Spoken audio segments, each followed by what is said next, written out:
많은 분들이 호주를 꿈꾸죠. 에메랄드빛 바다, 시원한 날씨, 높은 연봉까지 보장된 지상낙원이라고 믿었으니까요. 워킹홀리데이나 이민을 준비하는 청년들의 버킷리스트 1순위였습니다. 그런데 지금 호주에서는 영주권을 간신히 따낸 사람들조차 피눈물을 흘리며 짐을 싸고 있어요. 중국 자본의 경제 주권을 완전히 빼앗기고 미친 듯이 치솟는 물가와 집값 때문에 삶의 터전 자체가 무너지고 있거든요. 더 심각한 건 억눌린 분노가 이제 한국 교민들과 유학생들에게 고스란히 향하고 있다는 겁니다.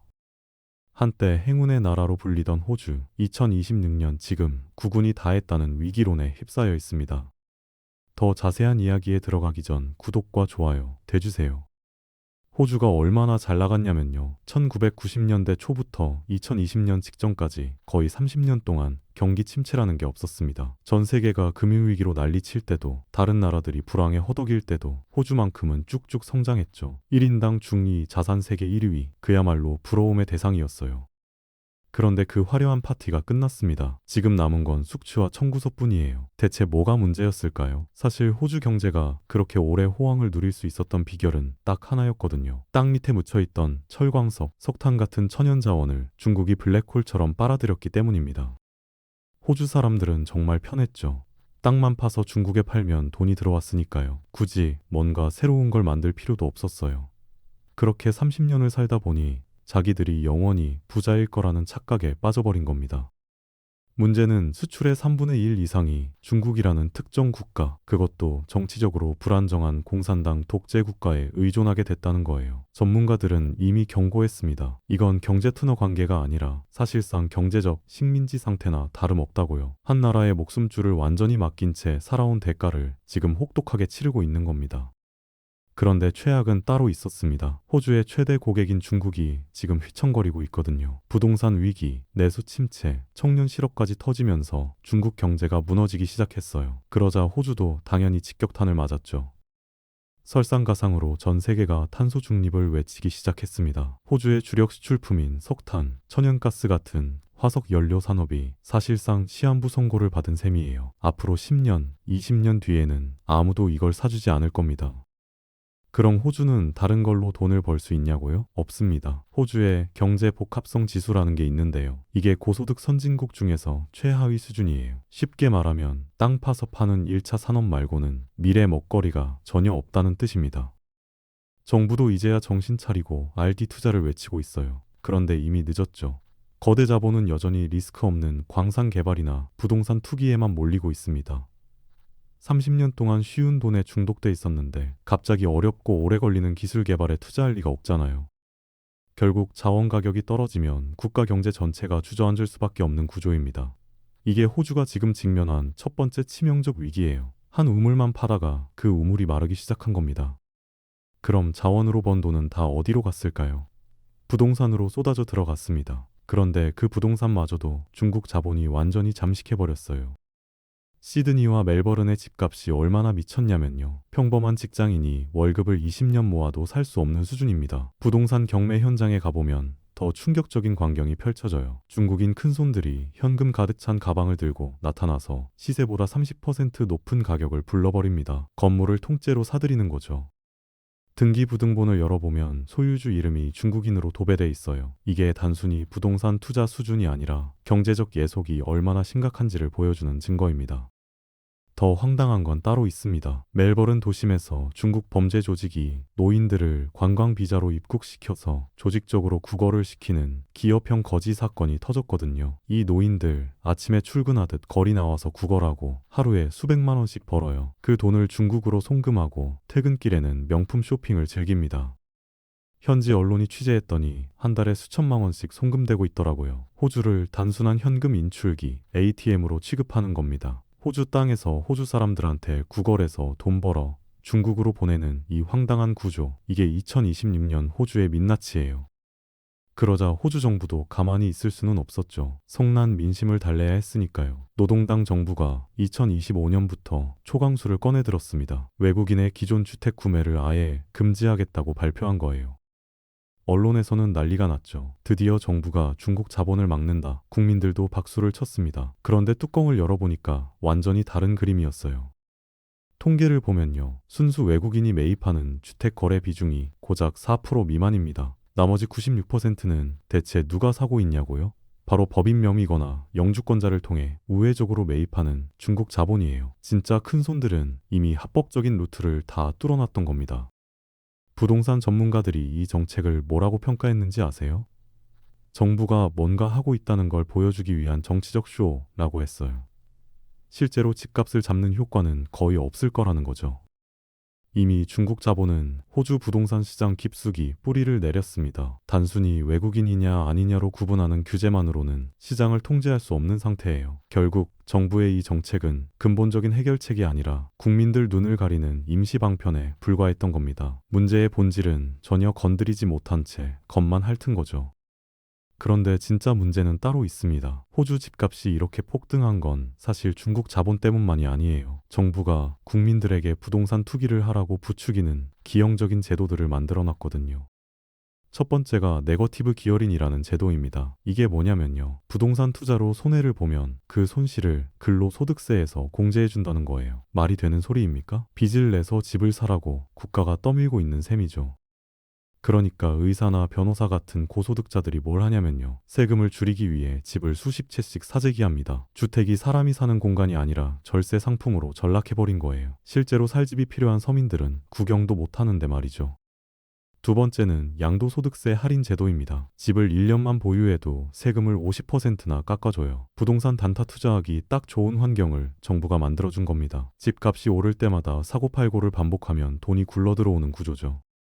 세 번째는 더 기가 막힙니다. 슈퍼애뉴에이션이라는 퇴직연금 제도가 있는데요. 원래는 노후 대비 자금이잖아요. 그런데 이걸 주택담보대출 상환이나 추가 부동산 구매에 쓸 수 있게 해놨어요. 노후 자금마저 부동산 거품을 키우는 연료가 되고 있는 겁니다. 그럼 이런 투기 구조의 결과가 뭐냐고요? 집 없는 서민들과 이민자들이 완전히 빈곤층으로 추락하고 있습니다. 이들은 월 소득의 60% 이상을 월세로 쏟아붓고 있어요. 밥 먹고 교통비 내고 나면 남는 게 없죠. 시드니에서 일하는 30대 직장인 한 분을 만났습니다. 멀쩡한 회사 다니는데 집을 구할 수가 없더래요. 월세가 너무 비싸서 감당이 안 되니까 결국 차에서 잠을 자기로 했대요. 아침에 체육관 가서 샤워하고 출근하는 게 일상이 됐다고 하더라고요. 이게 한두 명 얘기가 아닙니다. 멜버른 공원에 가보면 텐트를 치고 사는 사람들이 줄지어 있어요. 이른바 주거 난민 사태죠. 이 사람들 게으르거나 무능한 사람들이 아니에요. 성실하게 일하는 평범한 직장인들입니다. 근데 성실하게 일한 대가가 고작 차박이나 노숙이라니 이게 우리가 동경하던 선진국 호주의 모습입니까? 완전히 괴리된 거죠. 정부도 이런 버블이 위험하다는 걸 뻔히 알고 있습니다. 그런데 손을 못 대요. 왜냐고요? 네거티브 기어링이나 세금 혜택을 없애버리면 표를 잃을 게 뻔하거든요. 게다가 부동산 시장이 붕괴하면 경제 전체가 무너질 수도 있고요. 정치적 딜레마에 갇혀서 아무것도 못하는 사이 청년들과 서민들의 미래만 희생되고 있습니다. 사회적 양극화는 극도로 심화됐고 중산층은 이미 무너졌어요. 그러면 억울한 서민들은 누구한테 화를 낼까요? 당연히 중국 자본이나 기득권한테 화를 내야 하는데 그게 쉽지 않죠. 너무 강하니까요. 그래서 만만한 대상을 찾습니다. 바로 아시아 이민자들이에요. 정부가 작년 한 해에만 50만 명을 받아들였습니다. 그런데 병원, 학교, 도로 같은 인프라는 그대로예요. 사람만 미친 듯이 늘어난 거죠. 당연히 모든 게 마비됐습니다. 병원 응급실에 가보면 10시간을 기다려야 해요. 앰뷸런스를 불렀는데 3시간 뒤에 도착합니다. 의료 시스템이 사실상 붕괴 수준이에요. 도로는 항상 막히고 학교는 자리가 없어서 아이들을 먼 곳까지 보내야 하고요. 그러니까 현지인들이 뭐라고 생각하겠어요. 이민자들이 내 집을 빼앗고 내 도로를 빼앗고 내 병원을 빼앗았다고 생각하는 겁니다. 분노가 폭발하기 시작했어요. 한국인을 포함한 아시아인들에게 묻지마 폭행이 일어나고 있습니다. 브리즈번에서 자전거를 타던 한국 여성이 갑자기 백인 남성들한테 발길질을 당했어요. 이유가 뭐냐고요? 이유가 없습니다. 그냥 아시아인이라는 이유만으로 폭행을 당한 거예요. 슈퍼마켓에서 장을 보다가 너희 나라로 돌아가라는 욕설을 듣는 건 이제 일상이 됐고요. 거리에서 침을 뱉거나 물건을 던지는 일도 비일비재합니다. 인종차별 범죄 신고 건수가 작년 대비 2배 이상 급증했어요. 호주가 이렇게 위험한 곳이었나 싶을 정도로 변해버렸습니다. 그런데 이 배타성이 어디서 온 걸까요? 사실 호주 사회의 DNA 자체가 원래 좀 그랬습니다. 호주가 어떻게 시작된 나라인지 아세요? 영국의 거대한 감옥이었어요. 18세기 말 영국이 죄수들을 배에 싣고 지구 반대편으로 보낸 곳이 바로 호주입니다. 척박한 땅에서 살아남아야 했던 이들의 생존 본능이 지금까지 이어져 내려온 거죠. 외부인에 대한 경계심이 태생적으로 강할 수밖에 없었어요. 더 심각한 건 1973년까지 백호주의 정책이 유지됐다는 겁니다. 백인 우월주의죠. 법으로 유색 인종의 이민을 막았던 나라예요. 겨우 50년 전 얘기입니다. 그러니까 지금 60대, 70대 기성세대들은 이 정책 아래에서 자란 사람들이에요. 무의식 속에 유색 인종에 대한 혐오가 뿌리 깊게 박혀 있는 겁니다. 그리고 호주는 지리적으로도 저주를 받았어요. 세계에서 6번째로 큰 대륙인데 국토의 95%가 사람이 살 수 없는 불모지입니다. 한가운데는 끝없이 펼쳐진 사막이고요. 그래서 인구의 90%가 해안가 50킬로로 이내에 몰려 살 수밖에 없어요. 실제로 살 수 있는 땅은 극히 좁다는 얘기죠. 이민자가 조금만 늘어나도 집값이 폭발할 수밖에 없는 구조적 한계가 있는 겁니다. 자연이 허락하지 않은 좁은 땅에 자본의 탐욕까지 겹쳐졌어요. 그 결과 호주는 사람이 감당하기 힘든 생존 경쟁의 장으로 변질돼 버렸습니다. 호주가 걷고 있는 이 길, 사실 혼자만의 길은 아닙니다. 캐나다도 똑같은 수순을 밟고 있거든요. 대규모 이민 받아들이고 집값 폭등하고 중산층 붕괴되고 호주는 이 과정을 더 빠르게, 더 극단적으로 경험하고 있는 거예요. 그런데 호주에는 또 다른 문제가 있습니다. 바로 살인적인 세금이죠. 연봉 1억 원 정도 버는 사람은 세금을 45%나 떼어가요. 거의 절반입니다. 게다가 세계 최고 수준의 임금까지 더해지니까 기업 입장에서는 사업하기가 불가능한 환경이에요. 노동 규제도 엄청나게 복잡합니다. 직원 한 명 자르는 것도 어렵고 야근시키는 것도 쉽지 않아요. 그러니까 글로벌 기업들이 어떻게 하겠어요? 투자를 철회하고 동남아로 떠나버렸죠. 베트남이나 태국으로 가면 훨씬 싸게, 훨씬 편하게 공장을 돌릴 수 있으니까요.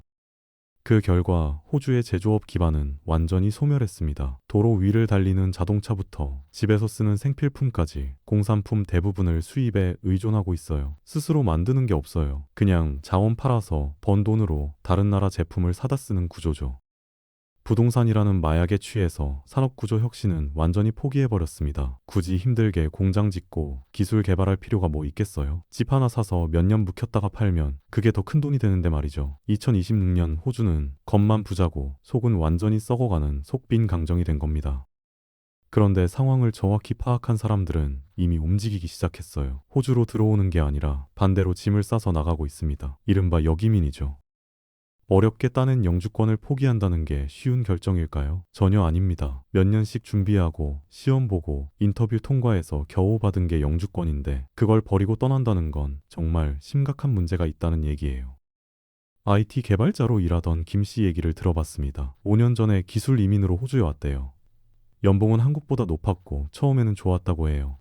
그런데 막상 살아보니까 월세가 연봉의 절반 가까이 나가고 병원 한 번 가려면 몇 주씩 기다려야 하고 거리에서는 너희 나라로 돌아가라는 소리를 들었대요. 세금은 북유럽처럼 엄청나게 내는데 인프라는 후진국 수준이고 인종차별까지 겪어야 하니까 계산이 안 나오더래요. 그래서 한국으로 돌아오기로 결정했답니다. 한국에서 당당하게 사는 게 훨씬 낫다는 결론이었죠. 이런 사람들 호주 사회에 적응 못한 실패자들이 아닙니다. 오히려 고학력 기술 이민자들이에요. 비용 대비 효용을 냉정하게 분석한 결과 한국이 더 낫다는 답이 나온 거예요. 한국의 안전한 치안, 응급실 가면 바로 치료받는 신속한 의료 서비스, 새벽에 주문해도 다음날 아침에 도착하는 압도적인 물류 시스템, 이런 걸 다시 발견한 겁니다. 고급 인력들이 호주에는 미래가 없다며 등을 돌리는 이 현상, 이게 호주에게 내려진 가장 뼈아픈 형벌이자 몰락의 증거입니다. 결국 호주의 몰락은 예견된 참사였습니다. 중국 자본에 대한 안일한 의존, 정부의 무능한 부동산 정책, 사회적 혐오가 하나로 결합된 결과죠.